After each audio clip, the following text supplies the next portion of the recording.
I wanted to show you how to transition from one square to another and one color to another.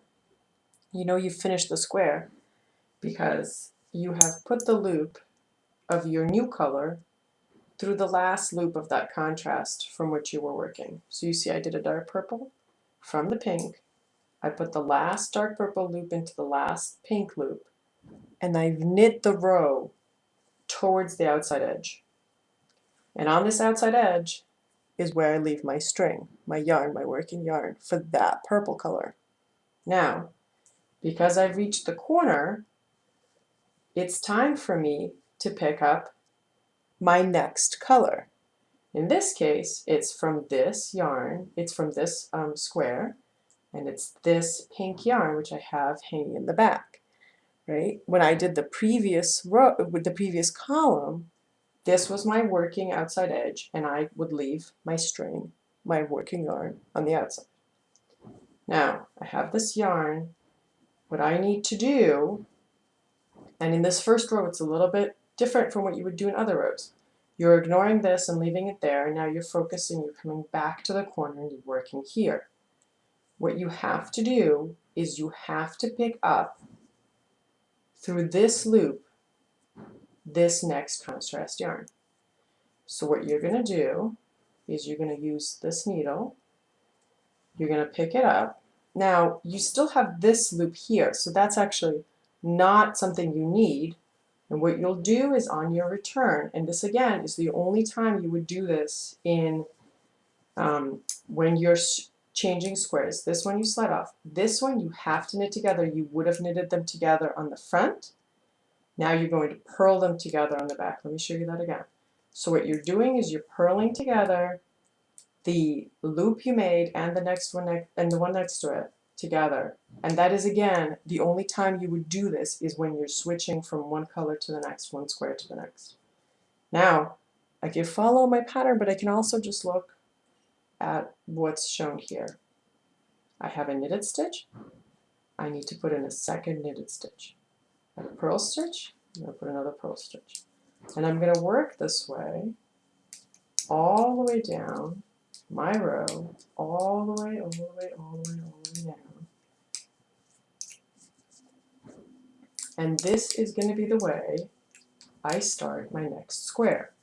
I had the working yarn from the previous square, that is one down and in the previous column, so one row down, one in the previous column. And this is how you can also do your color design, is you know that your yarn will be in the top right, and then you could use that yarn again for the next square if you choose to. I hate cutting yarn, so I think of ways in any way possible to reuse the yarn I already have going. And so you will see now what I have is I have this pink yarn being used to make this next pink square, and that is my start.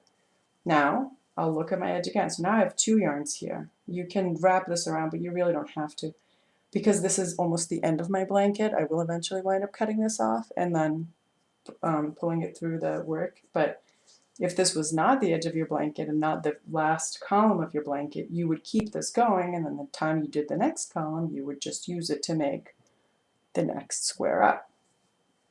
So I can look at this again, and I'm going to see that, okay, in my pattern, I should have two knitted stitches and two purl stitches. So now, don't let the color fool you. I have one purl in the purple and one purl, and the second purl, sort of half purple, half pink. I have two, same thing. I have a knit stitch in purple and I have a knit stitch in purple pink. So I've completed my double seed. Now I need to change. So as I work the edge, I slide off the first. Now these were knits. Now I'm going to do a purl. These are purl. I'm going to do a knit, and I just do the exact opposite of what I had done before, working my way all the way to the corner, all the way to the end. And again, this time, because I'm not switching squares, I'm not doing anything different from how I would do in any other row. So this row will already be exactly like every other row.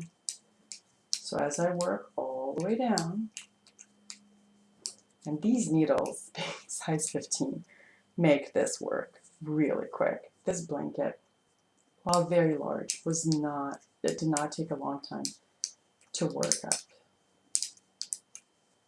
So now I've reached my last 2 stitches. I'm going to knit them together, like so, and I'm going to make a new one in the next loop. That's it. From now on, I follow my pattern and I work all the way up until I get to the last row here, and then I bind off very loosely because you really want the blanket to have that wonderful hugsy warm feel. So don't make the bind off tight or it will scrunch to the top. You really want it laid out nice and soft. There you go.